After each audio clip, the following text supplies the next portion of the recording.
Hey guys, and welcome back to this channel. In this video, I'll be showing you guys how you can change the name of your house in Heartopia.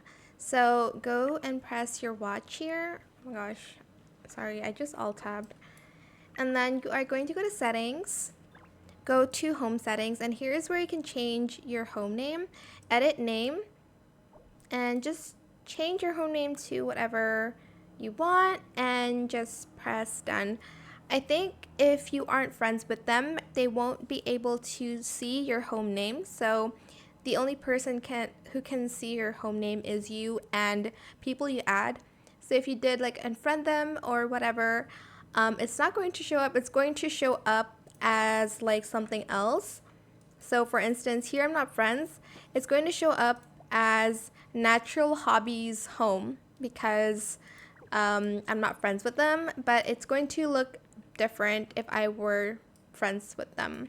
But yeah, that is pretty much it really. I hope it was helpful for you guys.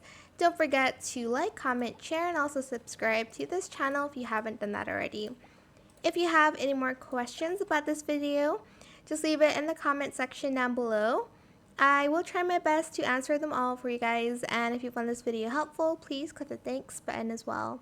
That is it. Thank you so much for watching. Bye!